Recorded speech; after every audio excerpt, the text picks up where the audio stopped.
Okay, so we have all of our organic ingredients. We have the whole milk, heavy whipping cream, organic guar gum. This is the organic locust bean gum. Organic sugar, that's from Costco. You can get a really big bag there. And then this is organic vanilla beans and organic eggs. Okay, so here are the ingredients that you need, and this is 1 cup of milk and 2 cups of heavy whipping cream. So it's a 2-to-1 ratio of cream to milk. 1 vanilla bean, and I already split that and scraped the beet seeds out. 4 egg yolks, and one of them broke. So it's 1/8 of a teaspoon total of the stabilizers, and in that 1/8 of a teaspoon, it's probably about 60% locust bean gum and 40% guar gum. This is 1/2 cup of sugar. And then you'll need a lot of ice for an ice bath, and that'll come into play later. And an instant read thermometer. Okay, so we're gonna add the stabilizer to the sugar, and again, this is 1/2 cup of sugar, but we're gonna divide this after we mix in the stabilizers.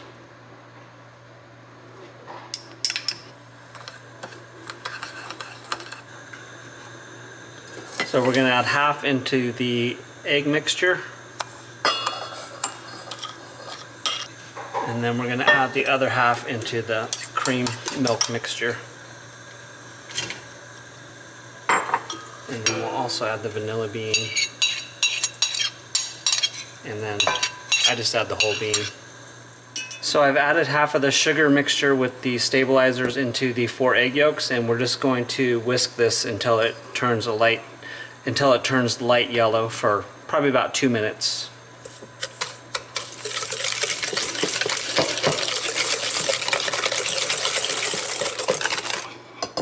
Okay, so we have our milk cream mixture, and I added the sugar with the stabilizers in there. I'm just going to mix this around. And then we're going to turn this on medium heat.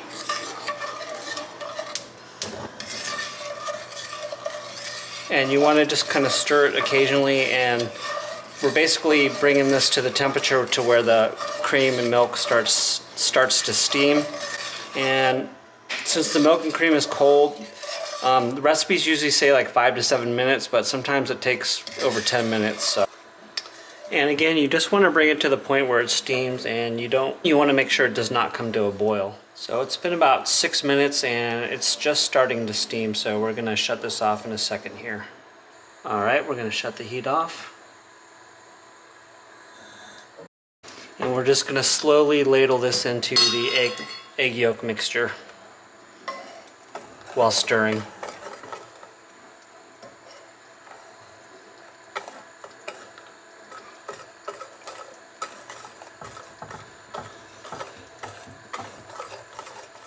Okay, so I ladled about 1/2 of the milk cream mixture into the eggs, and then we're just gonna put this back into the pot here.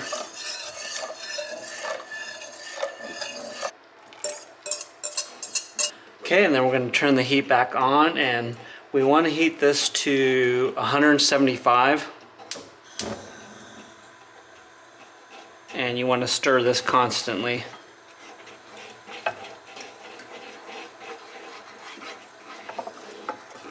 So it's right around 175 right now, and it might take another minute or so longer, and I did turn the heat down just a little bit, but okay, and we're pretty much there. Now we're going to strain this into the bowl, which is in the ice bath.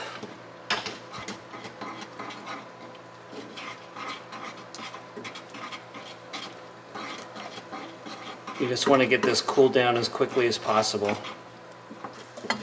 And then you just want to stir this around a little bit. Okay, so the ice cream base cooled down for about maybe 5 minutes in the ice bath, and it's already cold. So we're going to cover this and put this in the fridge overnight. And I've had it even up to 5 or 6 days in the fridge, and then made the ice cream, and it came out just as good. So Okay, so it's actually 2 days later and our ice cream maker is frozen and ready to go. So we're just gonna pour the base in here.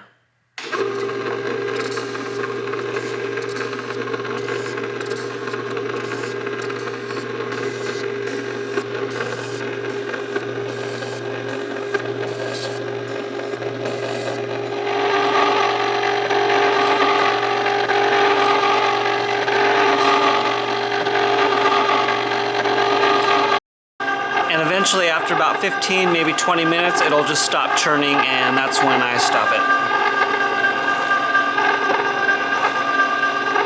And one important thing, you want to make sure whatever container that you put the ice cream into, you want to make sure that you freeze that as well. So when you put the ice cream in it, it doesn't melt.